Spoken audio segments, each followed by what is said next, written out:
looking guy. Right. Exactly. I think the stereotypical idea of what causes murder is just completely off. Right. Like in this room, you would think I'm the murderer, but it's not. It's Will. Will's the murderer. Yes. Yeah. I was gonna let him guess. But... So, what percentage of people would you guess are capable of murder then, if it's a wider gamut? Probably 100. I think there's a button that everybody has that if you push that button, it's probably gonna happen. I think it's a primal thing. I want to know what my button is. No. Some people it's just easier. Some people it's just easier for them to reach that point. But I think everybody has that primal desire. I think it's self-control maybe, or social control, or a fear of going to prison, but not that people just are so wonderful that they wouldn't do it. I think so. You're saying now, of course, I would kill if I had to, if I was called upon to defend my country, or or if something threatened my family. But that's not murder. Yeah, you believe that I possess a button that could be pushed that could make me murder. It depends. I think people can be pushed to a limit. I don't think that I've ever interviewed a murder suspect that actually thought they were going to kill somebody. Oh, it's just wow. They come to that realization and come down off that rush, whatever they were on, and say, "Oh my God," So it's usually the response. It's not real to them until actually they. So isn't that by default temporary insanity every time somebody murders somebody? I don't know. I mean, I think there's a lot of legal questions about that, and I've heard that a lot, and it's been used successfully. Rich people use it. Yeah, I think it's probably people with really good lawyers. Yeah, people with good lawyers. Right. But I think it's probably one of those things where, you can kind of tell the difference. And they have laws that like if you come home and your wife is in bed with somebody, you snap and kill them, then there's a different charge. That's a manslaughter charge. But if you caught her 2 months ago and you stalk the guy and her, and then you go take him out. Right. So if you're going to kill him real quick. Kill him. Do it right there and then. You're still emotional, or your blood hasn't cooled. So do you think, this has nothing to do with your TV show, but do you think O.J. Simpson was probably guilty of the murders he was accused of? I would think so, yes. Do you think that part of the reason why he was is still able to defend himself in public is because he dissociates himself from that evening? Yeah, I think it's I don't know that he has this ability to just escape justice. I think a lot of it comes down to the homicide investigation. You hear that thing about the first 48 hours. Mm-hmm. If you catch somebody, you bring them in and you interview or interrogate them at that time. They're too psychologically twisted to know what's happening. You wait a few weeks, a couple of days, or let them go home and get a pillow and their lawyer, then they know you don't have enough to charge them. Most people don't know that. When you bring them in, they don't know what you know. And if you let that time elapse, then obviously you don't have anything and you're guessing. So you had a 100% solve rate. What does that mean exactly? That every case that I was assigned as primary investigator, I solved. That seems impossible, just because even if you're the best in the world, there's things that are just outside of your control. Yeah. I think I talked to a guy from Baltimore, and he worked homicide for a while, and he told me that everybody will have an unsolved homicide if you stay there long enough. So I think 14 years, it's just the way it is. The other thing is that I don't know that it's as difficult to solve a homicide as people think. It's probably easier than a burglary. Somebody breaks in somebody's house or robs the stores because it was an opportunity. Somebody kills somebody, there's usually a reason why. It's just uncovering who that person is and why they want to kill them. So, somebody had to have a motive. Exactly. And generally, wouldn't it be family members and somebody that that does it, and there would be some kind of obvious reason, just in general. I mean, because there aren't a lot, correct me if I'm wrong, there aren't a lot of just random killing. No, they're not. And actually, people that kill people are usually in their circle somehow, closer or maybe a little further out, but definitely it's not completely outside their circle. It just doesn't happen. Did you ever have a moment where you felt like, oh, I'm Sherlock Holmes, because I noticed that this guy has a speck of dirt on his shoe, and that means he likes bike riding or whatever? No. I think that stuff helps. All that forensic stuff and technical stuff. But I think the reality is that it's a human crime, so it's a human connection and human investigation. Can you see guilty in their face? Yes. Yes. Every time? Yes. So you can always tell. Wow. So when you find the guy, once you get to interview him, you know. Yeah. I had an old guy tell me that when I went to Homicide. He said, you know what, when you find your guy, you'll know him. And it's been pretty accurate. Wow. Then it becomes the issue of proving it. Exactly. Knowing and proving are two totally different things. Of course. Right. So. Still, based off what Will said, you must have one case that you're especially proud of, where there's something you connected that clever. I do. I had a case where some guys broke into a house and they killed the lady and her kids were there, a 5-year-old and an 8-year-old, and I mean everything pointed to them. Everyone said they did it. In fact, they said the other did it. And they got arrested on a robbery charge. They went to jail and told somebody in jail he did it. They did a bunch of robberies in that same neighborhood in like a mile. So I knew they were capable of it. And I was interviewing a guy, and he told me that he was beating a guy with a pistol. And he was talking about how the blood just came, and he dropped his gun. He was mad, and he picked up and hit him some more because he pissed him off because he dropped his gun. Then he said, but I propped him up because I didn't want to choke on the blood. Well, that just blew everything, because now I know he doesn't want to kill anybody. And after they denied it to me, then I realized that maybe they didn't do it. And I found the people who actually did it. So there's those little things. It's not usually, well, I found a hair, or right. You know, because you find hair anywhere, that doesn't mean you killed him, it means you're there. You know, or you find a gun. You know, that's a murder weapon. He's got it. But did he pull the trigger? So it's a little more tricky than that. Wow. Yeah. I've watched your show, Murder Chose Me, and I like that type of show. There are a lot of crime-oriented shows I will not watch because they seem to like glorify the gore and focus on the murder rather than focus on the investigation. Right. How much of these shows that I'm watching of yours are sensationalized, or they fudge details or whatever about the case? Well, and I think that's why I like it too, because it's not that at all. Murder was always a personal thing. My mother was killed when I was a kid. My brother killed somebody, so it's one of those things where it was really important for me, for the victims and the people that were being arrested even, rather than all the actual details to make it seem like it's something glorified. It's really not. I mean, the reality is that it's probably the worst thing that can happen to anyone, and not necessarily the victim, but a kid or a husband or a brother or sister is probably the worst part. Yeah. So do you feel like does it make you feel better about the things that happened early in your life that are outside of your control, the things you've done professionally that were in your control? Yeah, because I'm a pretty spiritual guy, and I think that God gave me a calling to do something. And the fact that I went through all that stuff, I've always said that I never really wondered how I survived it all. Or I wondered how I survived it and how come I didn't become a part of it. And I knew there was a reason. So when you pass that on to somebody else, instead of asking questions of why did this happen to me, why did I survive, you pass it on to somebody else, and they pass it on to somebody else, and people kind of get together and realize that everybody's human, and if you don't rely upon each other, you're kind of lost. So. Do you mind me asking when you got those tattoos? Because those are some fucking gangster tattoos, man. Yeah, like those are the ones that you get when it was cool to get them. Because you were dangerous. Yeah, that was 1990 when I went to Desert Storm. Shit. Yeah. So because I got a couple other chest ones that were probably, I think it was after my divorce. Oh, you got a divorce? There we go. The two things in life: going to war and divorce. Yeah. So you've seen all kinds of terrible things. Gruesome. I want to ask you which one was worse, because I feel like it'd be neck and neck, right? Yeah, war. I mean War. Seriously? Better. Yeah. It is, right? I knew it. I never knew that about your brother, because at the beginning of the show you say, murder took my mother and my brother from me, but I didn't understand that it was in that way. Yeah. He went to prison in 1994. Yeah, he's been locked up since. Yeah. Wow.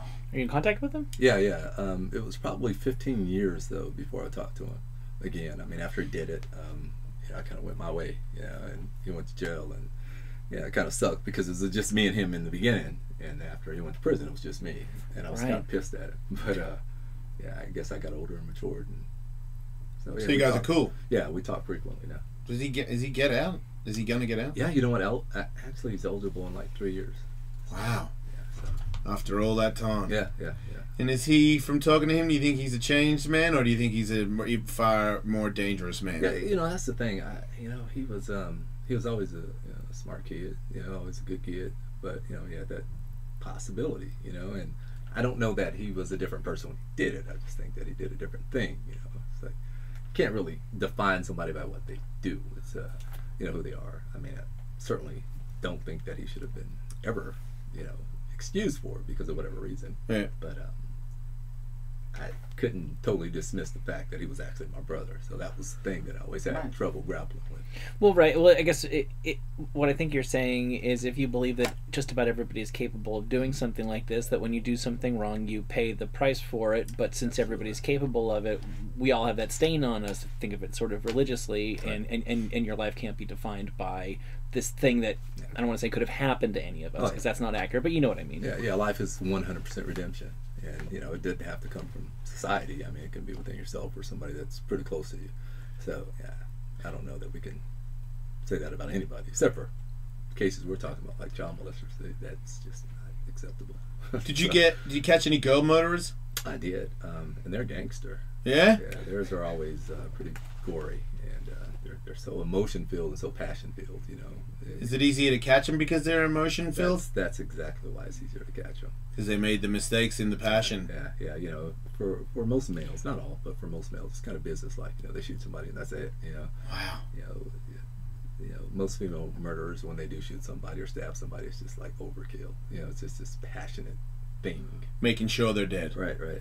Like there was a couple of shots after the fact, and you're like, man, this person really was out of control. This person did. Right. Yeah. It's wow. Kind of unfortunate, but it's you know, like I said, I think it's something that people are all capable of doing. It's just a matter of do they have that control? You know, that self-governing thing, whatever religion you may be, or just morality. But some people just don't have it. So. Can you see it? I'm sorry. Yeah, we're pretty much asking the same. Can you see question. that in somebody's eyes, like that they don't have that? No, you can hear it and feel it after a couple conversations. You know, wow. If you meet somebody, you go out on a date with them, they say certain things. She's probably capable of killing you. Wait, you've gone on a date with a date with somebody, and you're like, man, this chick could definitely kill you. What time did you leave? Married who's that? Yeah. You know, like 2 seconds later, who's that? You know, as you can tell that little control power thing, and it's pretty. It's not so much for us because we can run as men, but women, you know, they kind of get caught up in that. You know, they think it's romantic. You know, he's checking her phone or something. Well, or he blows up and say, you know, she made me mad. Well, that's a precursor to she made me hit her. Good in bed, Yeah. but not worth going out with. Right. You don't want to get murdered. Right. That's bad. Right. That'd be terrible if you went on a blind date and you could just see immediately, oh, this is a murderer for sure. See, I thought that, but I just didn't think that I had the eye that he has. No, But, follow you your know instinct. what I mean? Like Follow- I've gone, follow this your bitch is instinct. fucking crazy. She will fucking murder me, and then I leave. But I don't have your background. No, My guess is probably stupid. But No. Follow that instinct. Right. She feels crazy. She is. right. And I have a crazy question. Have you ever, after a case, become friends with someone who's committed murder? You know, funny. I've gotten letters from guys that I've locked up on murder cases, and you know, like, hey, you know, you treated Thanks me for right putting or me away? something. Or you treated me right. Or Oh, something. okay. You know, I think something like that's never usually. And I had one guy that I think probably the craziest thing is along the lines of what we were talking about earlier. There was a guy that killed an infant, and before that, I had arrested a guy who actually shot 2 people. And he was a gangster, and I catch the guy later that killed the infant, put him in jail. I get a call from the jail, and this guy sent a kite saying he wants to see me. I go to the jail, comes out in his chains and his shackles. It's like, hey, Detective Dimmer, I got him. You know, he's like, I beat him every day. And I'm like, the guy that killed the baby, he's so he's. Yeah, they got their little, you know, their little rules. The hierarchy. I was like, no, dude, don't do it for me, man. Do it for them. Yeah. So it's kind of a, you know, for some people it's just evil, and some people it's loss of control, lack of control. So, you know, I don't know where that line draws. But That's the question that I wanted to ask you. We've talked to a lot of guys over the years. I don't think any women who did time, but a bunch of dudes who are in prison, and they will say there's people who've made mistakes and people who were the product of rough circumstances, and then there's guys you'll meet in prison who are evil, just straight up evil incarnate. You've also encountered these sorts of people? Absolutely, yes. There are people that are just completely evil. Oh my God. You know, our first episode this season is about a guy like that. You know, it's like they're void of any humanity at all. Okay, so what's the story? I got to see this episode Yeah, in advance too. By the way, the premiere episode. Yeah. Check you out. Yeah, you know, there. You know, you meet murderers. You know, after 14 years, but there's always that one person. It's like, God, there's just something about this person that's just evil. And sure enough, you know, they're evil for no real reason. Just They'd be easier to catch. because of their, or is there a cunning one out there? They're pretty cunning. Okay, wow. And they operate in riddles, and I mean, it's just really weird people. You think like Silence of the Lambs type person, but on a different level, maybe not that level of intelligence, right? But well, the also, same kind of cat and mouse thing. Conscience will make you flub, will betray your guilt. But if you don't have a conscience about it, it'd be easier to be cool about it. Yeah, you feel no remorse. You don't feel any guilt. It's amazing. Most people, they have a desire. They got to tell somebody. They got to do something, or it kind of manifests itself in some way. Some people, it's like nothing ever happened. How do you fit having confronted face-to-face people like that in real life with your spirituality and your religion? Where does that fit in there? I think that's it. I think it's good always triumphs over evil. It always does. And there are a couple of different things where you're non-judgmental. You really don't have that ability, or you try to work on that ability not to judge people, and you actually realize that there are bad people out there, and that's probably the hardest realization, because most people, whether they believe it or not, they're kind of naive. They see the good in everybody, but some people just kind of It doesn't seem fair if the whole biblical religion is true, that we're supposed to, earn our place in God's eternal reward. Well, if I'm just born evil, what the hell? That's a question that most people struggle with, and I think how does it happen?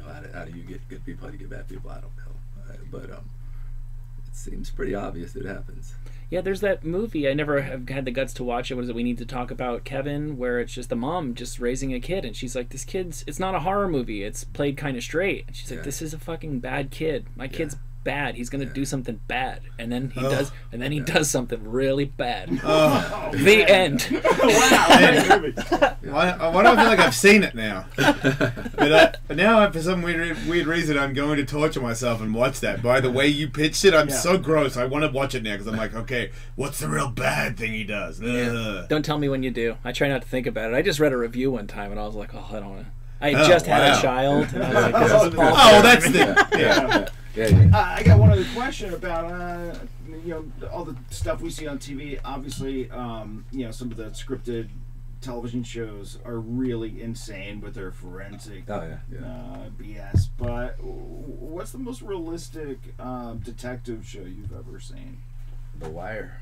The Wire. That's real. Yeah. You get so immersed in it. And most police officers that I know watch are like, oh my God, it's like, I know that guy. I think Dave Simon. David Simon, he was there with them for like over a year. I think he wrote a book, Homicide: Life on the Street, and he did another project with them. The Corner.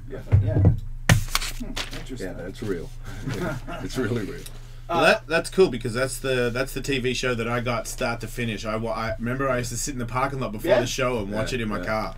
I got obsessed with that thing. Omar, all that. That's right. I did watch this premiere episode of the new season of Murder Chose Me, and it's as good as all the rest of them. They're great. April 4th. Thank you.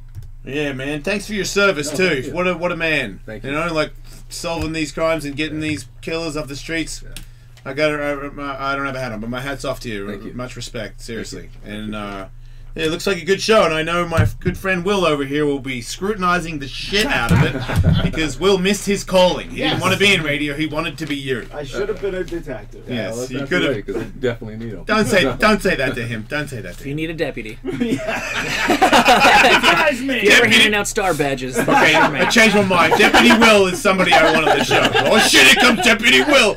Will, tackle him. Give him a ticket. Citizen's arrest. Right. So much fun I could have. Thank you, Rod Thank you. Demery. Murder Chose Me, Season 2 debuts April 4th on Investigation Discovery. We'll be back, everybody. Thank you, guys. Appreciate you guys. Are you living out here now? No, I still live in Louisiana. You skateboard. Yeah, I used to, Yeah, I sucked at it. I lived in... Did you say you sucked at it? Oh, I'm sorry. Yeah, my uncle bought me one because he was from Pasadena. And okay. Growing up, I used to come out and got all the skate parks, and I just couldn't. So when they told me to skate. Oh, okay. Yeah, you're one or the other. That's how skateboarding goes. Yeah, I was bad, man. I was ate up with it. I loved it. I just couldn't. It's funny because I would say the same thing. I was really bad at it, and I loved it too. I just stayed with it. A little bit. I mean, in the end, I was really good, but I was I also grew up in South really bad. Alabama, and we just had dirt and trees. We didn't have. You didn't have the option of concrete. So I rode BMX. Squirrels, though, huh? Oh yeah. Those good to meet you, man. You too, bud. Take it Appreciate easy. you, man. Yeah. Very nice to Thanks, meet you. man. Thank you. Yeah, because I was going to ask you where's a good place to get. So this is going to be a quick break. Yeah, 4 minutes. Yeah. Creole stuff around here. So you've still got half a break to do. Right. If Tony, I don't have an update on Tony's arrival yet. If he gets here in 5 minutes and you want to do a half hour with him, great. If you go a full like 47, great. I'll put up on the screen. If we go the full length, You'd be out just need around to be out 47, at, 48. 2:47. Yeah. We need to be out at. Okie doke. Cameras. Yeah, it's probably going to be Crenshaw. Yeah, Crenshaw, there's a lot of people that migrate. Yeah.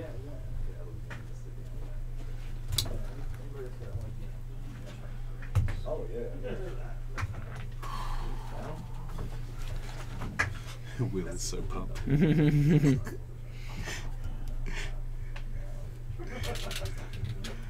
like Will's dime bag or something. Right, exactly. Now, when you're taking prints, you guys using the talcum powder, or Fell in all the way down Kevin, to the pocket. Can you sit down in here, in that chair?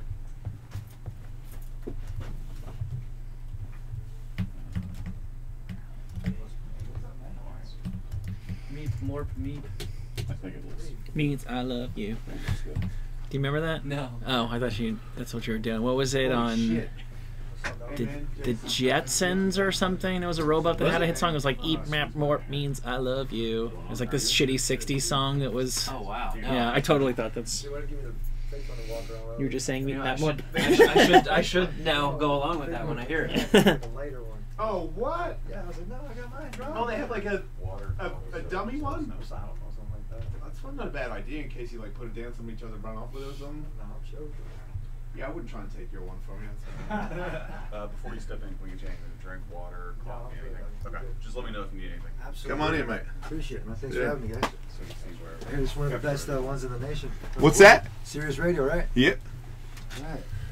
We're on this. You're gonna be on live. Yeah. Let's go. Yeah. Nice tats. Thank you. You got some pretty good ones yourself there, champ. Thank you,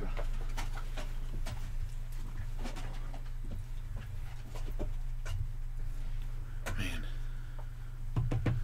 How long until the, you still like going 110% or is it like tapering off? No, I did 3 sessions yesterday. And then ice bath and a conference call. It was actually pretty nice. So when do you slow down? I don't, I'm a wrestler. I go all the way to wins. Really? So I mean, like that's how been the mentality from going from competition to competition is having that mentality. A lot of people like to taper off at the end, but that's when Yeah. they go the harder. And you just don't burn out? Try not to. Different kind of person, man. From All what right, I- we're back in Everybody's 15. taper off thing is, what is it? We're back in 15, right? Oh, okay. I know, I already want to talk to it. Mind if I take pictures? Yeah, go for it.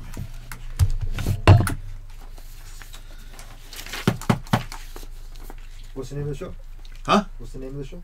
Jason Ellis Show? All right. You're back. Hey, check it out, everybody. We're at the Jason Ellis Show. Make sure you guys tune in.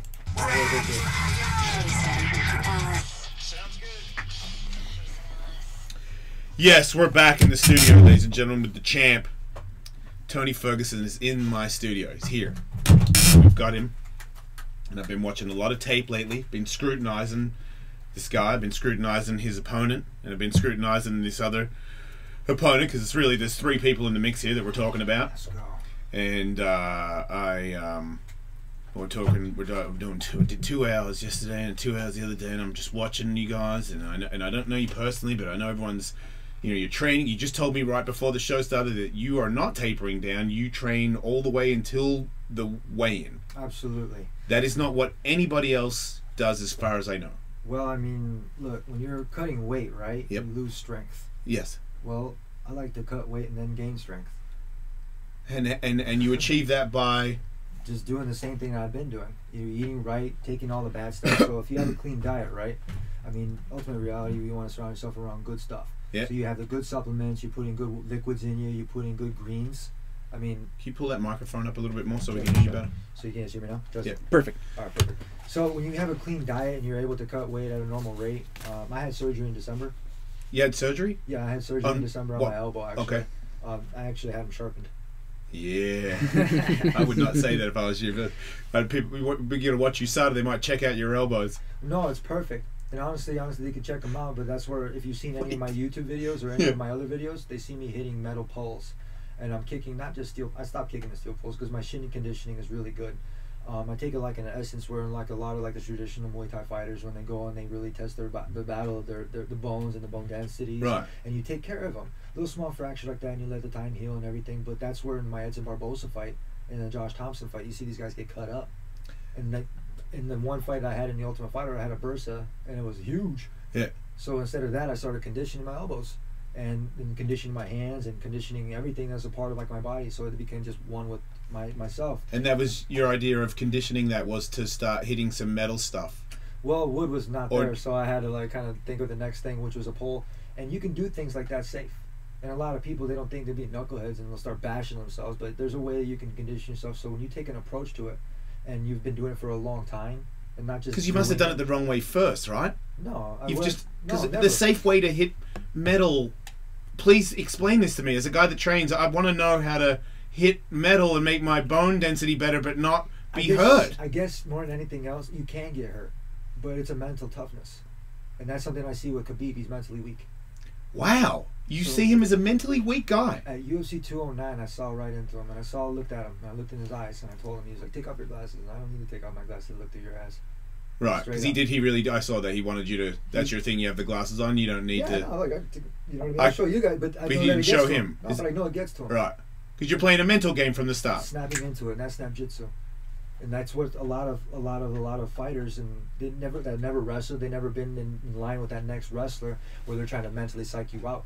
And it's not the guy that's like talking the most shit. It's not the guy that's being quiet. It's the guy that's wearing the Converse and the big baggy shorts and the baggy shirt that's sandbagging that motherfucker, and he's like sitting there and he's like the best one out there. Right. And so like those are the people you got. Like for me, when I'm training, I'm thinking that there's somebody out there kicking banana trees that's gonna go out there and try to take my spot, or a young stud that's gonna come in there like a Kevin Lee. Right. But everybody's like, well, you got taken down. Well, yeah, we're from the same alma mater. I counted on him taking me down. Right. So when you fought Kevin Lee, I noticed in that fight that you when you wanted to take down defense, when you turned that on, you could do that to him. And then in the round where you did win, you said before the round, you were like, "This is my round." You said that to him, and then you kind of lost that round until you submitted him, but it looked like you were letting him take you down. Is that like? Do you go for, I'm just gonna go on my back here because I figured out the weakness and I know that I'm gonna get him in that? It's different, and that has to do with like confidence and being able to be in the competition and in sparring and all this other stuff. Now, if you have everybody holding your hand and sparring and taking it easy on you, you're never going to get points to that part. Well, when you master something, you think that you know it, and you really don't know shit. Right. You have to become that student of the art and be able to accept that, one, you're not perfect. Two, you're going to make mistakes. And three, you're going to lose. Khabib has never lost. Has he lost a round? He's lost a fight. In my opinion, he lost a T-bow fight. He was 0 for 25 in his takedowns, and I was 1 for 1. Okay. And so then for me, and I finished T-bow in the first round. And Okay. a lot of people didn't take that into consideration, so that's where that's when I was straight out full wrestler. And that was before I got into Muay Thai and Jiu-Jitsu and anything else. What I learned inside my stuff, and when I go and I give like Coach Eddie Bravo and all these guys that are out there, I give them the time and the energy because they give me that time and that energy. I'm not gonna bullshit them. I'm gonna go in there. I'm gonna learn everything I possibly can. You seem like the hungriest guy out there who's already has the belt. Like to hunger for more MMA knowledge seems like that's the quest that you're on, right? That's the number one goal. I guess there really is no goal. I have to renew my goals. Because the belt is the bell-to-be all and end all to you. Is that are you like I need to be the champ or anybody can win a belt? Right. Anybody can win a belt, but not everybody can win that Ultimate Fighter trophy. That one meant a lot to you, huh? You know what? And that's what really meant a lot, because what I went through there was not just for everybody. I had to battle through some stuff myself, man. What I should have said was, instead of where's your kid at, I should have said, don't be a deadbeat dad. Right. I mean, in ultimate reality, but I think it was more than talking about my father, my background, and my shit. Because I do have a last name Ferguson, but I am Mexican. I had somebody step in that place, which was cool. You know what I mean? And a lot of people that are out there, they don't have that. And I see coaches. I've had coaches. I had to get rid of them because when they were coached, they smacked me in the face, and I'm like, really? Smack the other side. Go ahead. If it makes you feel that much better, go ahead. Right. And then that's what makes me tough because I grew up like that. I've been called beaner, wetback, and I mean big ears and all. I'm losing. Yeah, get it. I'm not perfect. That's cool. But if it makes you feel better in the morning, that's cool. It's gonna make me tougher. And when my kid sees me being tougher like that, and not judging a book by its cover, yeah, like straight up. When we're inside that octagon, man, you see it. We all bleed the same fucking color. Yep. And that's beauty right there, because what you're doing inside the practice room is you're bleeding, you're sweating, and you got tears, man. I mean, people don't see that. And that's the beauty in it, I think, where UFC encompasses that. They're able to like get that and lock it in. Like, and I'm not trying to float UFC's boat, but they put a heck of a show together. Yeah. If you've ever been to a monster truck rally and you felt that kind of aura or something like that, when you buy a ticket to a UFC event, I'm a fan. When Khabib didn't show up at UFC 209, I didn't go in the hotel room and I didn't just soak myself in there. What I did was I dressed up in a suit that I didn't buy, that was just tight as fuck, and you know what I mean? I'm a cargo shorts kind of guy. I wear cut-off shirts. That's my shit. So when I went out there, I had to like bite my tongue and bite my lip because I wanted to fight. Right. But I couldn't take a pay cut. I really couldn't, because I felt like I earned that right. And I didn't have a backbone. And I had to tell Uncle Dane, I was like, dude, seriously, sorry, man. And I had to live with that. Nobody else had to deal with that bullshit. Yeah. And that sucked. And now I became the scapegoat where everybody else was kind of like pointing the finger. It's your fault. And I'm like, no, man, that's T. Woodley and fucking Old Boy's fault. They did a shitty show. You know what I mean? That angle. You know what I mean? But that's a difference. And you have a champion that's wanting to defend, and then you have like a guy like Demetrius Johnson, who goes out there and does a fucking suplex and then arm bars a dude. Yeah. That right there, like if I know, like in the Kevin Lee fight, I'm getting I get my jiu-jitsu's chill.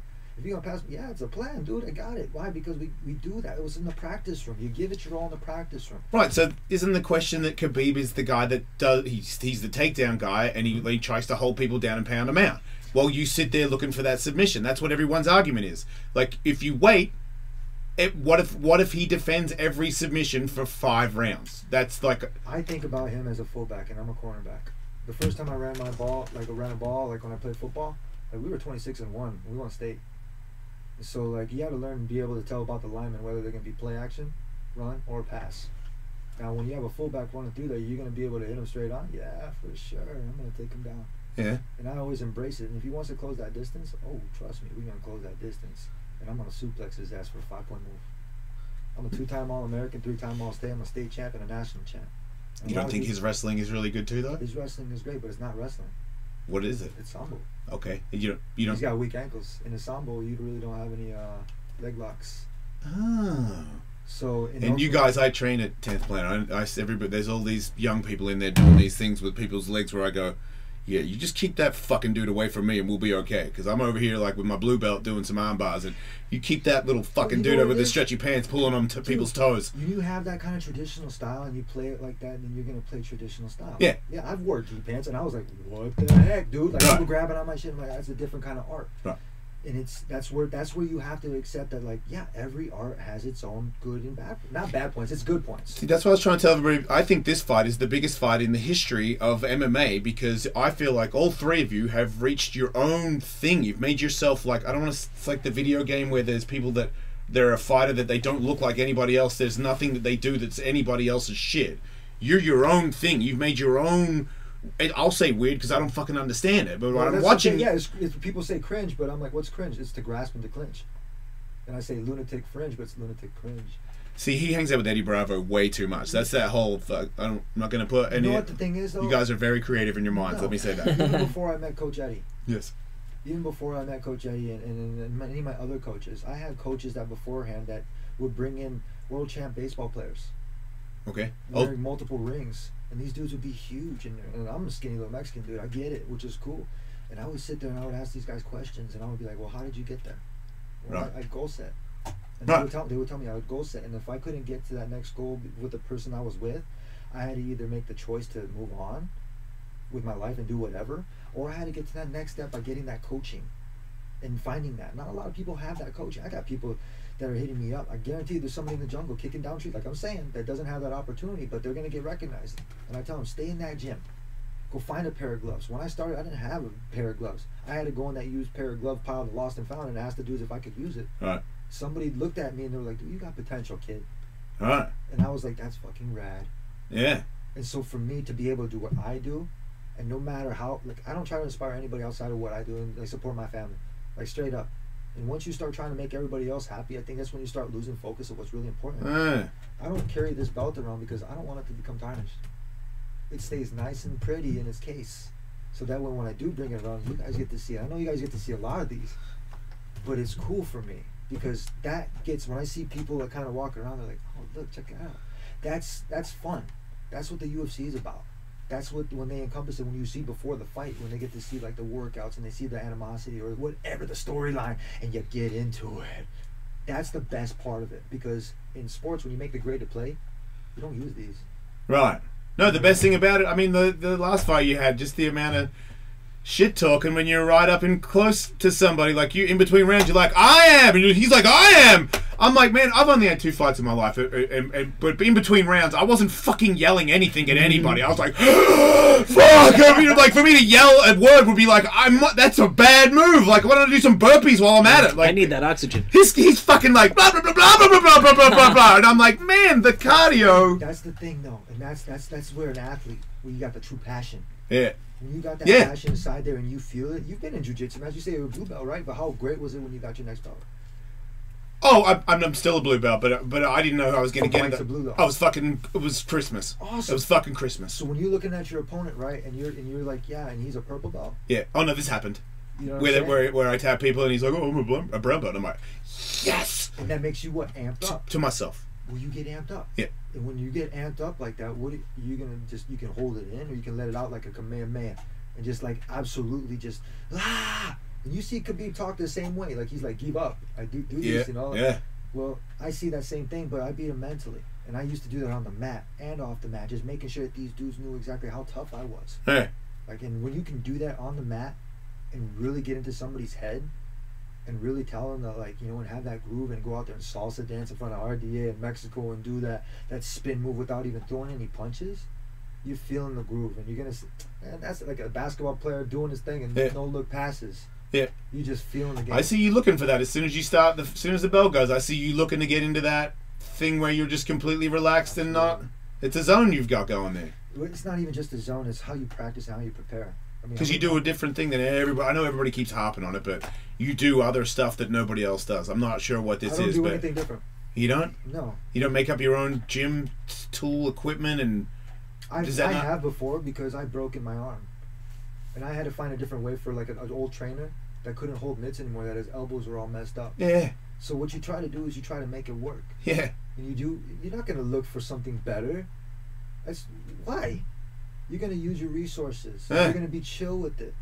And if you're allowed to like be able to use your mind and be able to encompass the creativity, that's why I don't like big gyms. It's because you don't allow yourself room for creativity. If you allow yourself room for creativity, you're going to allow yourself to grow. Yeah, because you're not attached to anybody. Your style is. I mean, you look like gyms. You look like you made you. No, I have my gyms. You go to all different ones. You have Rain Training Center. You have Black House. You have Wild Card. I mean, all these different gyms that I've gone to, I've been. But do you still go to them? Yes, and I still hang and I still talk to my coaches. Yeah. And you ever see the movie Rocky where the guy's looking for drills? Looking for what? Drills, right? In Creed, he's like, I need some drills. A lot of people don't have time to spend it because a lot of my coaches have full-time jobs, and that's what I like about it is because they do their 9 to 5, and when they have their 9 to 5, that inspires me to get out there and do my 9 to 5. I take my breaks like any other person, and I go and I'll take my ice baths and I do it, and then I give my wife and I got to go back to the gym. Right. I got to go do work. It's like a blue collar thing. Not just that, because look, I'm wearing a suit. There's nothing wrong with wearing a suit and being able to hit the speed bag. Absolutely not. He might ruin your suit. I've got suits. I don't do hit the speed bag. I'm a sweaty guy. I can't do it. Look, I used to wear suits in The Ultimate Fighter, right? Yeah. And I was wearing it before like GSP, and a lot of people were wearing it. Yeah. And I liked it because that was game day. If you play football or anything else, you wear a shirt and tie. I mean, that's just game day. So I mean, if you care about that much and you have your team doing the same kind of game day, It's uniform, man. You do your thing. Speaking of outfits, Joe Rogan, Khabib gave him one of those fluffy hat things, and you got bummed out about it. You weren't sincerely bummed out about it, Not right? really, Because no. you know, You you're like gotta give shit. he couldn't throw that hat and stand on it and go, "Change planet, motherfucker!" Like Look, check this Joe out. Dana would be. I even texted Joe. Okay. And I told him, I was like, "Hey, Uncle Joe, thank you." You know, Okay. and that's cool. And I think that's where a lot of people they get like shit wrong, is because like when you say something, this is entertainment. Yeah. This Yeah. is entertainment. I mean, like, and you. I'm And it was entertaining. Person. I'm a boring person. Like straight up, I'm lame as fuck. Like I straight up, you know what I mean? And, like, You're doing a great job for this fight, dude. For a boring as fuck person, you're doing a great job. You're talking a great game. Dude, and I'm telling you, and it's been crazy because when I tried out for the Ultimate Fighter, I didn't make it the first time. I tried it for 185 pounds, and I was 170 pounds, and I made it all the way to the next level, all the way to the third level. And they're like, "Man, you're skinny as fuck." The producer was real, and I was like, "Yeah, dude, but I'm not here for myself. I'm here to support my buddy." What?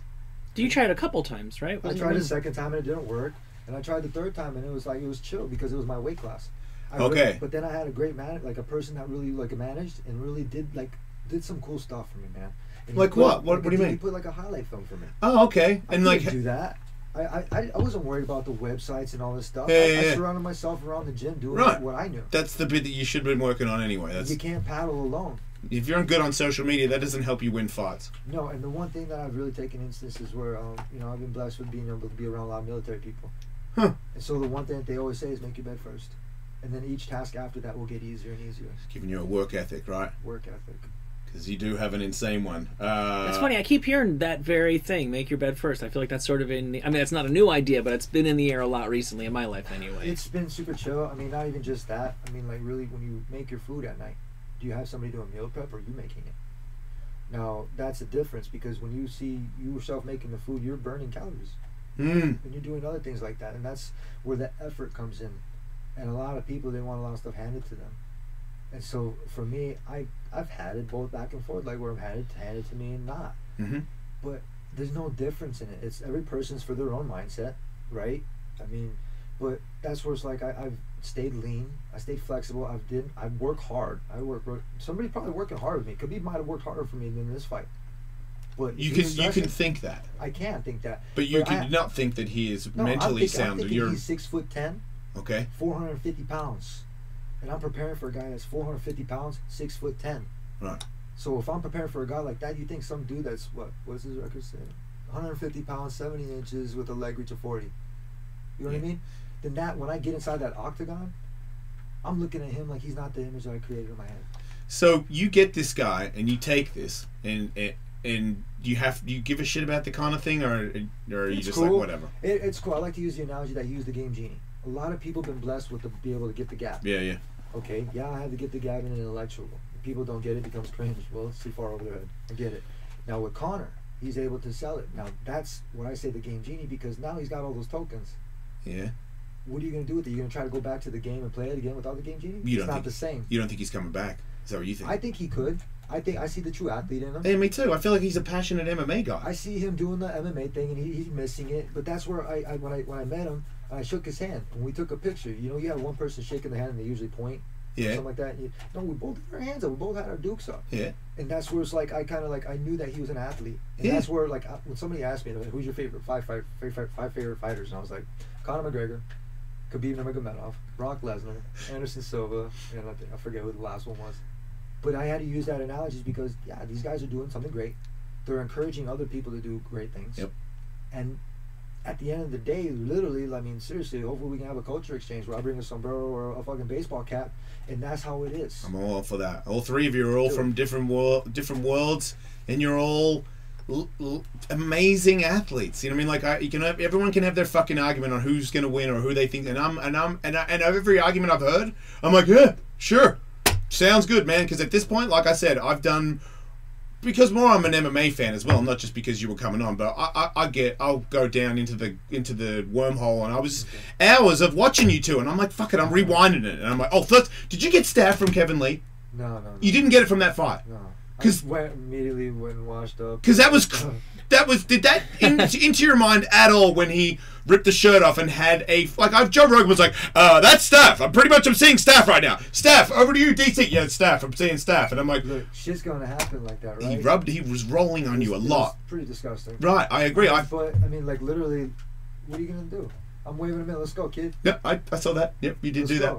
But you did not get Steph after it. So you can rub on a Steph man and not get Steph in the morning. That is good news. Absolutely not. I went back and I cleaned up with my managers. Actually got me this thing called Hibby Clean, like some nasty, like crazy scrub stuff. I've been introduced to it recently myself. I'm not even playing. It was pretty. Like as soon as I got out of the fight, they had me do all these interviews. I was like, "Can I go fucking take a shower?" Seriously. Did you not see the guy's chest? Can I not have a shower right now? No, man. I saw it and I was just kind of like, "That's disgusting." I mean, it does. I mean, it does make you tired. Yeah. And I see it. I mean, but it's like when you're in a fight like that, and I know that the guy's gonna be aggressive. Right. Like Khabib, I'm a matador. Let's go, kid. I got an anvil right underneath that. It just doesn't. It just. Okay, here's what I find interesting. So you're talking very respectfully about Conor McGregor. You're not matched up against him. You could be conceivably in the future. If that happens, are you going to come in here in a year and tell us how you looked in Conor McGregor's eyes? And I've already got him mentally beaten. And no, because he's been saying the shit about Khabib for ages. He's not. This isn't new. So for me, for Conor, I already looked in his eyes when I was at my managers, and I saw him and I told him, "You stay at 45, kid. You go to 55, we're gonna have problems." And he obviously would be pumped on that, right? Like, he's a fighter. He wants to fight. You gotta save your good material for the good peoples.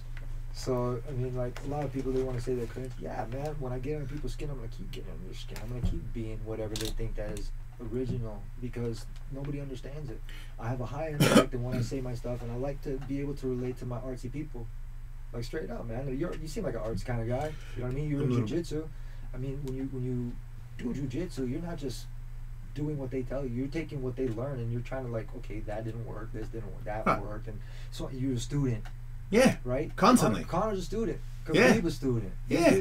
And a lot of these guys, like Edson Barbosa, it encouraged me to become like a different kind of fighter, because when pressed to come, when battle with adversity, or if there's no progress without adversity, I like to use that analogy or that quote, and it's great because when you see fighters in there getting beat up, right? And then what happens, man? They're like, shit, okay, I gotta turn this shit around. And you have like somebody, a coach, just give them the water and it clicks. And then you just like boom, and then you just like fall into it, and then all of a sudden you're submitting purple belts. That's you're absolutely right. There's nothing that's I just like going. I like learning new stuff, and I used to be a pro skateboarder, and I'm old, and I can't learn new stuff on a skateboard, so that's over for me. But in MMA, I'm a little baby, man. No matter how old I get, every time I go, I'm like, ooh, you can do that. And what if I do this? Will this work? Yeah, man, that would work too. And then if I go in my little mind in maneuvers, I love it, dude. I live for that stuff. When you're a student in the art, right? And you're not like, even if you master some of your own stuff, and that's where I've had a lot of things hold me down and weigh me down.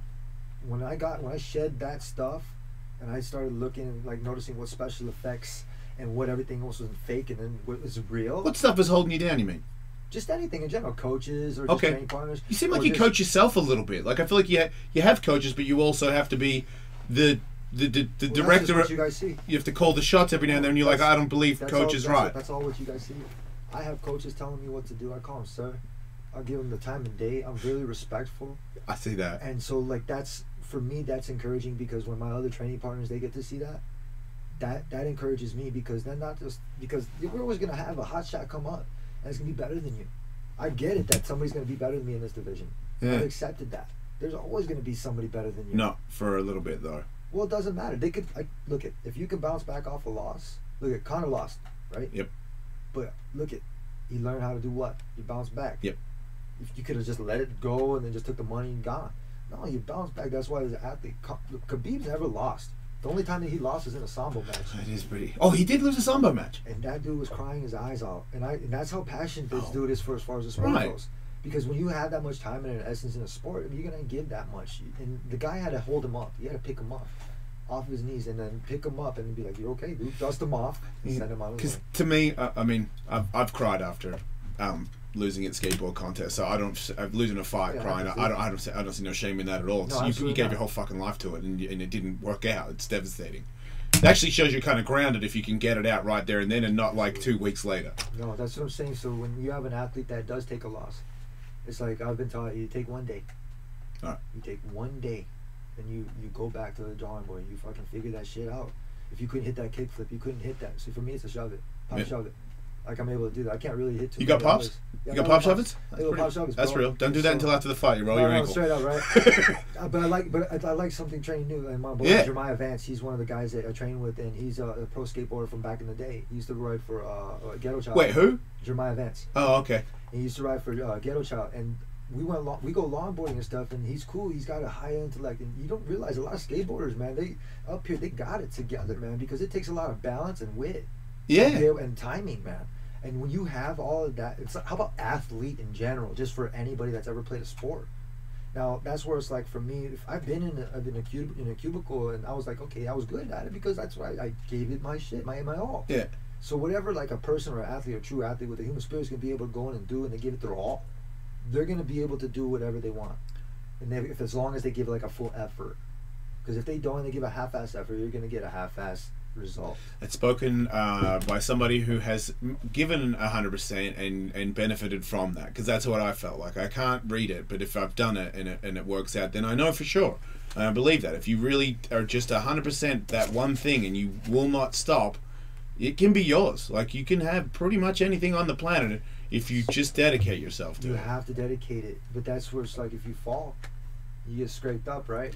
See, that's the thing. I think skateboarders and fighters have a similarity, because there's a lot of pain in doing it wrong. And like MMA is just like, you know, you wake up sore every day and you don't even know why. And I'm like, that to me, I feel like that's why I got into MMA, because it felt like home. Because skateboarding, I didn't know what to do, not waking up in pain every day. And I found MMA and I'm like, woo! Found another sport where I can wake up in hell every day. Dude, when you're actually going through that stuff and you're putting yourself in that much pain and that much passion, you figure out where your passion is going to be. And that's where it's beautiful. Because like in skateboarding, right? Like I've tried a kickflip and I was like, I can't do that. Okay, so if I try to ollie first, okay, maybe then later on I can do a kickflip. Right? You know Progress. what I mean? Progress. And so if you're not able to progress and you just give up and walk away, it's like going up a hill or going around it. Speaking of progression, the last fight that I scrutinized, Joe was mentioning that your chin was a little high in that fight. And I thought, does he know that? Because I felt like you had no respect for the power of Kevin whatsoever. And I was like, is he holding his chin up a little bit so that you fall on your back and go into the submission thing? Or were you aware of that looking back? Do you watch your fights after they happen? I do. I think more than anything else, I don't really sulk on it. I mean, a lot of people, like whoever wants to watch it is cool. But you know, when you watch your fights around other people, they kind of get bored with it. I mean, they start kind of getting like tarnished with it, and they kind of don't want to hear that shit. They don't want to hear you being like, "Oh, champ, this, champ." No, I get it. I don't do it for that. No, but did you watch it to better yourself? I'm saying, not to. Yeah, absolutely. But like, it's not one of those things that I dwell on. I Do mean, you really, you watch your losses and you learn how to bounce back off your loss. That's what I'm talking about. Khabib, he's never lost before. I want to see what he does when he loses. Like, is he gonna bounce back? Is he gonna be a true athlete? Is he gonna? It doesn't matter. That's not for me to decide. That's for him. But when I start worrying about what other people are doing, I think that's when you start losing focus of what you're doing. And so, like right now, yeah, I have the belt. Am I defending my belt? In my opinion, yes. Is this for a title fight? Yeah, whatever. But to me, it's like next person in line. Because when I start looking at the next person, like how Khabib is, they start taking themselves out of it. And already mentally, when his coach is saying active rest and all this other good stuff, they're taking a page out of my book. And copycat's the best form of flattery. Wow. And then what about the weight thing? Do you think he's fine with that? I hope so, but he's been lifting CrossFit and a lot of weight, and you know that too. A lot of weight, heavy stinks. And it takes a lot of oxygen to power those muscles. That's why I'm lean and mean. Yeah, but you're lean and mean in a weird way. I was telling Telly that too. I noticed you're skinny in your thing, but you got fucked up shoulders. Look at he has the shoulders of a fucking 300-pound man. Look, how many chin-ups can you do? Can you just go for like an hour? Bullshit. Like I feel like you have like you look like you've done some some workout shit that normal people can't do. I can tell in your jiu-jitsu. He's got like crazy. You know why? Could you break a watermelon in your armpit? Sorry. Probably not. I don't know. Maybe. You could do it on YouTube. You'd be huge. What I tried to do was do stuff and really emphasize what I wasn't strong with. A lot of people didn't see me wrestle in college. They didn't know how big I was. They didn't know how sturdy I was. But people forgot that I was a wrestler. And so that empowered me when people say your wrestling sucked or your whatever sucks. I'm like, shit, whatever. Yeah. And so what are you gonna do, man? Are you gonna like push-ups, dips, sit-ups, calisthenics, man. The best person I did that was Bruce Lee. Yeah. You ever use that fucking machine that they put on your abs and it does it? Nah, man, that's bullshit, right? Well, no, I don't know. I mean, for some people, it might work. I can't really say no, yes or no. I think more than anything else, it's just like if you're gonna do the work mentally, you're gonna get prepared. It's like a cryo chamber or an ice bath. Which one do you do? Ice bath. Because it's better, isn't it? Oh yeah. And it sucks way harder. Ah, it's terrible. It's fucking terrible. I know. That's what I always say. Andrew, fucking 3 minutes or 2, and I'm like, they're like, "Are you done?" I'm like, "Am I done? Nothing happened." Then I go to the ice bath and I'm like, fucking no, worst thing ever, dude. But it goes too long. The ice bath goes too long. Well, I mean, scientifically proven, I guess, whatever. Right? It does work the best. So that's what I'm saying. So like, it's a personal preference on whatever is doing and using it. That's like, it's like, okay, you got McDonald's or you got wherever fast food. They had to start offering the clean menu. Do you eat shit ever? Shit food? Yeah, I do. Taco Bell, McDonald's. I mean, straight up. Oh, okay. I love shit food. Shit food's the shit. Oh, okay. You eat Taco Bell? Dude, sometimes, but more than anything else, I like good, like kind of solid tacos al pastor. That's what I figured. Yeah. Beans, I mean, like pizza. Yeah. Spaghetti, meatballs, bro. Like anything, like that's good home cooked food. Like that's the good mom and pop shops that are out there. Like, yeah. Those are some of the best places, dude. Right. I mean, I can go get a burger at a good spot, man, too.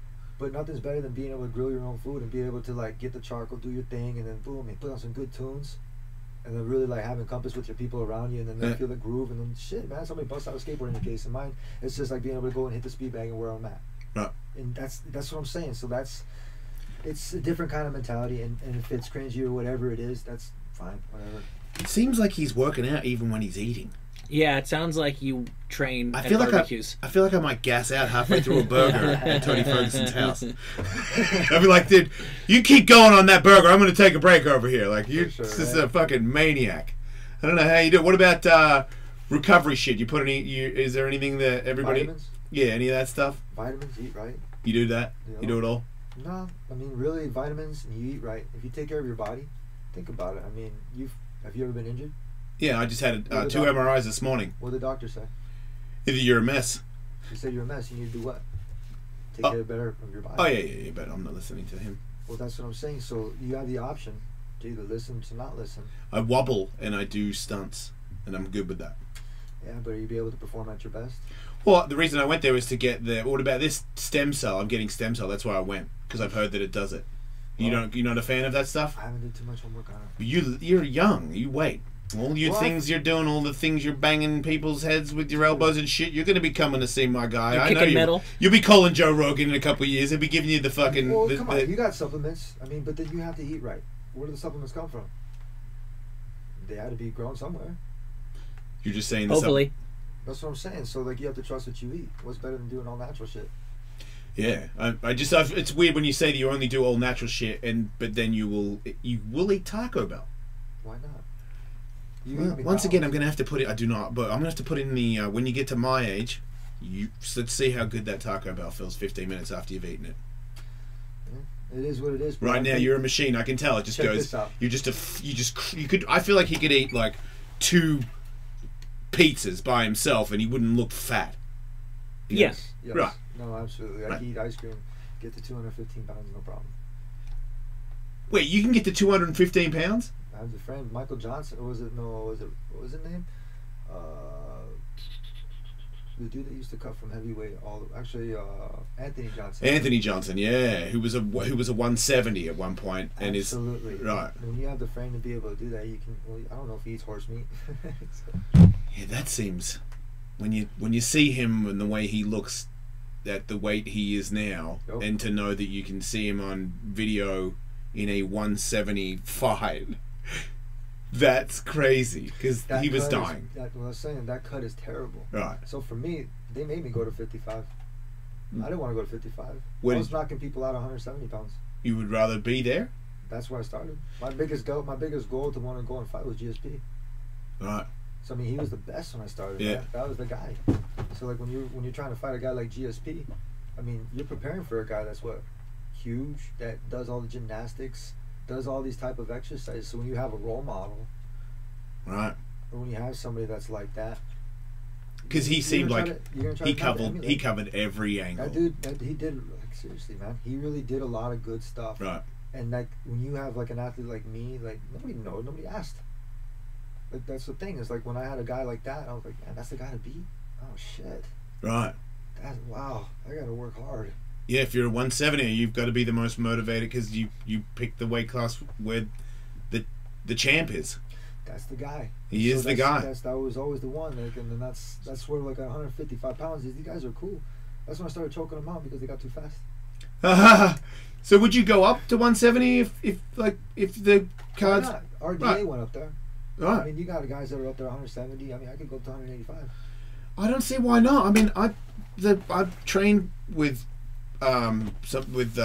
what's his name? That was 55, and he walks around 195. I'm like 195. I'm 200. How the fuck is he a 155er? Diet. But they also are kind of killing themselves. If you're a 195 and I you don't think so. I think that's just more of an instance where people they think that you have to. But that's where you hire nutritionists. You hire guys like Mike Dolce. Right. You mind perfecting athletes, and you have a lot of like good strength and conditioning. I have like 4 strength and conditioning coaches. Okay.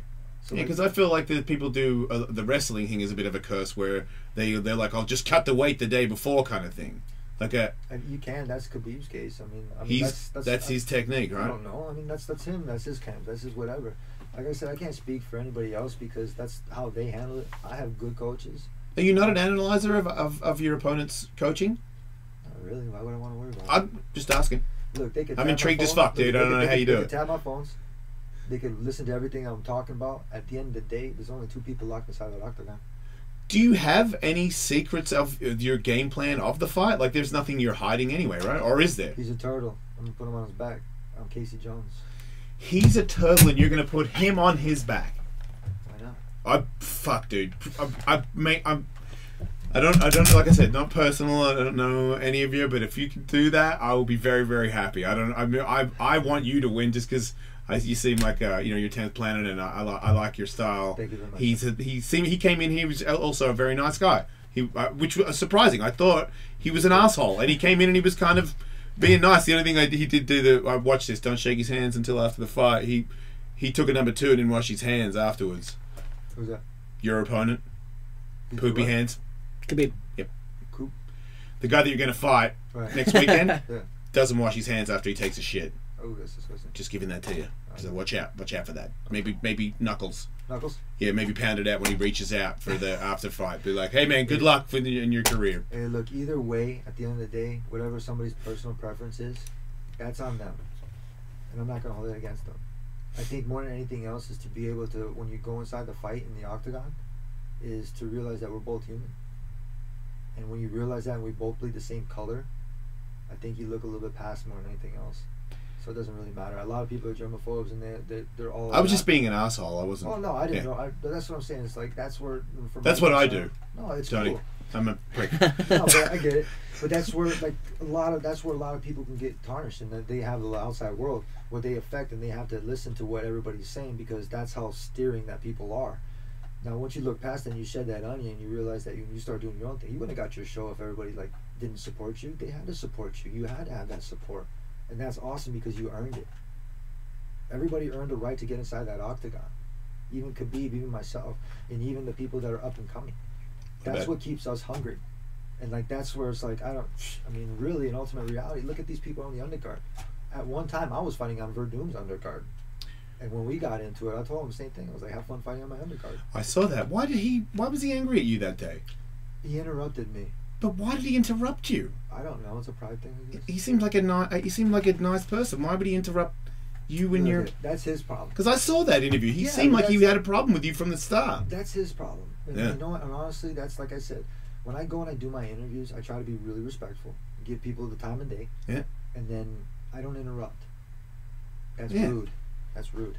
Now, if we're all brought up with manners, I mean, you have manners, right? No elbows on the table, you know what I mean? Like Oof. basic stuff. I'm still working on that. I know, Yeah, right? me too, right? He's making me feel bad You know right what I now. mean? But that's what I'm saying. Don't be guilty. It's chill. Like really, in essence, it's the passion that you have whenever you drive with it, and that's where it's like you're gonna have to be able to shed that outside limelight and be like, okay, yeah, the world is not nice. I get it. Yeah, people are gonna like you. They're gonna judge you for your tattoos and your hair color and the way you look, the big ears. I mean, I got fucking big ears. I've been called every name in the book. But that's where it's like. I'm not doing it. But that's what I'm saying. Where they're at, in their life and whatever's causing them to be that angry, they have to kind of look in the mirror and then kind of realize that, yeah, chill, man, like, really. And until you do that, that's not when you're going to allow yourself growth. That's what I say, when you take away all that bad stuff, all the special effects and all that bullshit, and you allow yourself to grow, that's when you really actually start to learn. And like, I thought I knew everything. Fuck, man, no, I don't. I'm still a student, man. You have to reset your role models and like all this other things. That's great, because you want to do that, and you want guys like Roy Jones Jr. to start liking and fucking leaving comments on Connor shit. That's fucking rad. He is, huh? That's cool. Like that's in essence, that's what, like, I mean, when you have a champion, right? Like, I'm a champion, and you have Connor being champion, and I have like people quoting on my stuff, and you got people quoting on theirs, and you're like, man, would you ever think that? That's crazy. But then it's kind of like they're a fan of you, but you're a fan of them. But then it's kind of in essence that you agree to disagree. And when you agree to disagree and be able to grow, that is amazing. Have you always visualized that you were gonna be the champ? Like, it seems like it's more of a surprise to you that this career has come this far. I think I actually was a champ when I won the Ultimate Fighter. Like I said, everybody can win a belt. Not everybody can win an Ultimate Fighter championship trophy.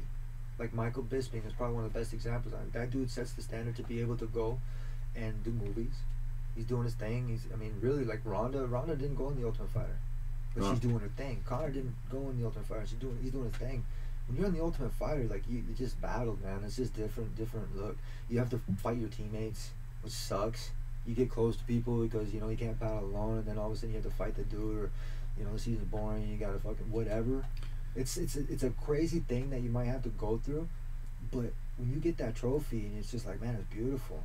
Like, that's something that like not a lot of people get to see or do, and they get to watch the show and they get to do that, but they don't ever get to live it. So do you think the Ultimate Fighter was the thing, like when you got that trophy, that Tony Ferguson in your head became like a world champ? Right there. Absolutely. And I think that's where everybody made the mistake that the belt was always the goal. No, man. It's never the belt. When I won the Ultimate Fighter trophy, that's when I set the standard. And that's how, like, a lot of people missed it. And so, I mean, like, rock and roll, right? What's that? Rock and roll. It's just like as soon as you get that trophy, you're like, what's next? Right. Yeah, I've always found that, especially people that are very good at accomplishing things, there's you accomplish thing, and then as soon as it's accomplished, what is my next thing? You don't actually take time to appreciate that. It's sort of like part and parcel of a person that's always trying to excel. I wasn't everybody's favorite person. Sorry, I didn't mean to interrupt you, but no. When I went on, I wasn't everybody's favorite person. I get it, and that was like I took a lot of heat, but I didn't let it get me down. Right. That's what kind of backbone I had, and I had back to the drawing board, and I had to like go and fight Ramsey and everybody booing, Danny Castillo, everybody booing. It's like, when you're out there skating and you have people booing, did you buckle under pressure, or did you perform? Right. And it's kind of the same. It's the same thing inside the octagon.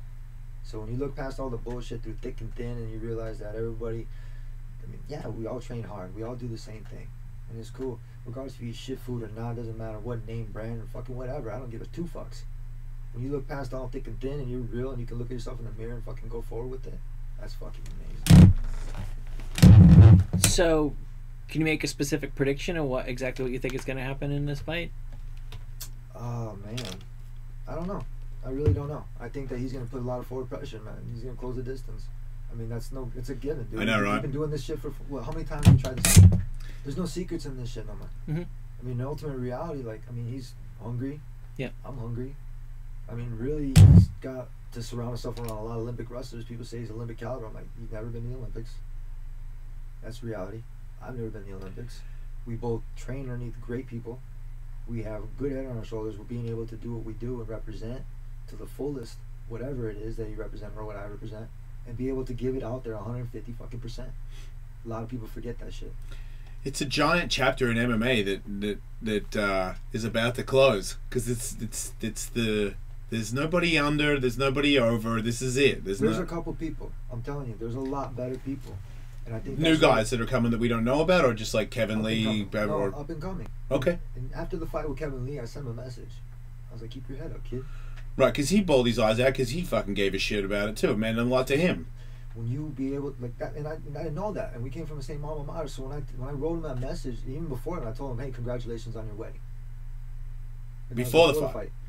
And so like when he had to have, in order to beat an enemy, sometimes you got to create an enemy. Right, because you were kind of cool, but then No, you never cool. But I you didn't guys, know- I you didn't guys know. seemed pissed at each other That's in the what I'm fight. saying. That's what he wanted. So That's you what gave he- that to him. No, I didn't get pissed in the fight. I said, bless you, kid. Okay, he just when he's talking to you and punching you in the face, it seems like it's aggressive. He is talking in the fight. I watched it a lot, Michael. He's saying a lot of stuff. But in the third round, when he was like, "This is my round, My mat, yo. not yours," like he fucking, not yours, like pointing over there, having a conversation. Like I said, man. I pointed to Kevin and I told him, my mat. Pointed to Kevin and I told him, my mat. Right. Because that I already knew where he was at as far as the wrestling mat goes. Because we both experienced the exact same thing. It seemed like the third round you had broken him a little bit there. It seemed Did like they go 3 rounds? did it? Was it second? It was 2 rounds. Was it? It was 2 rounds. Fucking punchy bastard. Me too. Yeah. Yeah, we got to worry about that. I know. Submission in round 3. Was it? It was 3? Oh, I was wrong. I was wrong. See, that's what I'm saying, bro. Yeah. Punchy, right? You should be more punchy Don't than me. spend a ton of time with the tape. That's what I'm saying. You ready? It's fucking awesome. I love it. I can't wait to see it. So, unlike Khabib, you go hard all week. All this week, I have to think that you're in the gym going hard. I have to be like, oh, fucking don't hurt him. And you need to be there. You got to be there. This has got to end now. That's what people say that this got to. But I'm like, man, that dude got to show up. I showed up. Yep. I showed up, and I gave him an opportunity to fight in May, and he wanted to take an easy fight. He took an easy fight. He didn't want to fight me at that time. Why? You got other people, other shit to do. What the fuck? Really? Like straight up, man. And honestly, like, if you need more time to prepare, that means you're scared. I agree. I mean, I don't understand either. Like, more money to do another fight? Okay, sure. But otherwise, I mean, I'm the best guy in the world, and there's 2 other guys that are claiming it. I want to fight them. Look, I know he has his gym thing going on. It takes a lot. I open up my academy, and it's cool. So, I mean, whenever you got personal stuff going on, you're going to do whatever, man. But I gave him an opportunity to fight, and he didn't want to take it. So, I mean, he beat a broken down Edson Barboza. You think Edson was broken down? The dude was doing Darce chokes and embedded. That's my move. Man, every time I talk to one of these guys, I'm like, it's got to be tough, man. It's easy for you, but I couldn't. It's just tough. These guys were just always ready to go all the time. Absolutely. It's got to. I mean, but you do. But it sounds like you. It's both. It's chess, not checkers. Right. You know what I mean? And so a lot of people, they want to play. So that's the same thing with me. I'm ready. Do you have Khabib's phone number? Like, do you text him? No, man, I don't have that dude's number. I actually blocked him and his manager, and I pissed them both off. His manager But I was know that like they can look was you can look hopping at you. stuff from other people's, but the fact that I got to him like that, I mean, it irks him. And everybody can teach him to stay calm, but I get to him, and that's the one thing that a lot of people don't understand. It's like he has Mexican friends like Kane and his manager, but he's never faced a guy like me. Right. I mean, just because.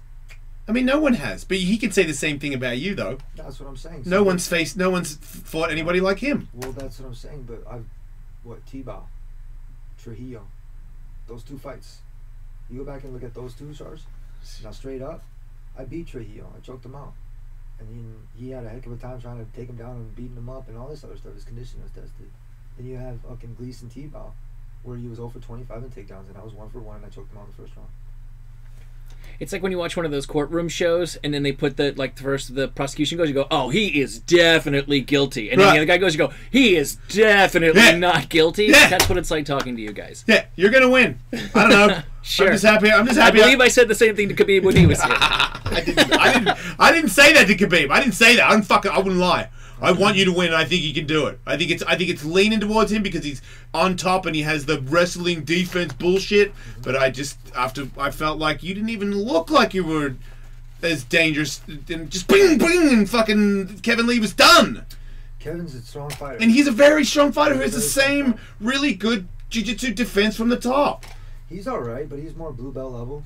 I mean, like, literally, as far as jiu-jitsu goes, I mean, I had to really look at that and be able to be like, okay, you're making jiu-jitsu mistakes. You're making your mistakes. Okay, now if you're making your mistakes and you're at, I was brown belt.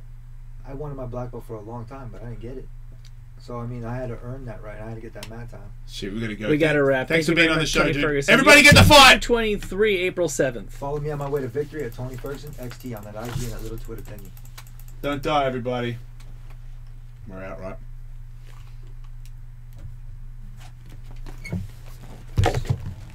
This shit, dude. Thanks, dude. No worries, Seriously, appreciate it. I'd say best of luck, but you don't fucking need it. You'll be alright. Can't wait to watch this, dude.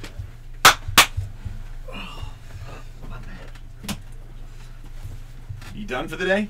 No. I got More another one. motherfuckers to talk to? I'm I sorry, hope dude. not. That's good. Hey, take it. Can't wait to do a Back quick of your hair. Go for it, Nice to meet you. Dude, I could still grow that bit. good. I might just have that bit on the back. Remember I ran the Tony Ferguson Jenny's that holes in the back. We get a photo?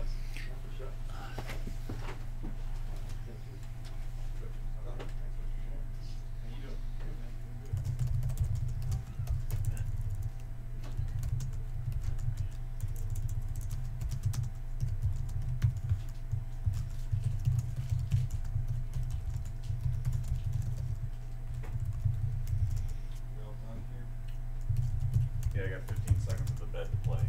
We are cutting it very close. We're done.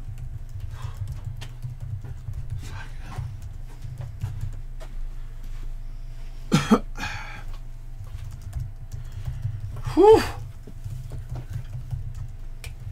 Did I fuck up there and not do the... I didn't say don't die or anything, did I? You said don't die. Did I? Yeah, Okay. and then once you said that, I just put it into the break. Thank you, dude. I couldn't find the bed. I was too busy. Yeah, no worries. We have passed on the guy who does the goddamn comedy jam previously. Would you want him in? Take a look at him and see what you think. It's a little hokey. Very hokey. Oh, well then. I think the thing is corny, but look, he just. I would not judge the guy on the basis of that. If you're a guy who's a stand-up comic who's like, I want to be more than just another white dude telling jokes, I've got this idea, and then Comedy Central, and then it gets popular at the Improv on a Saturday night, and then Comedy Central makes a show, I'm not judging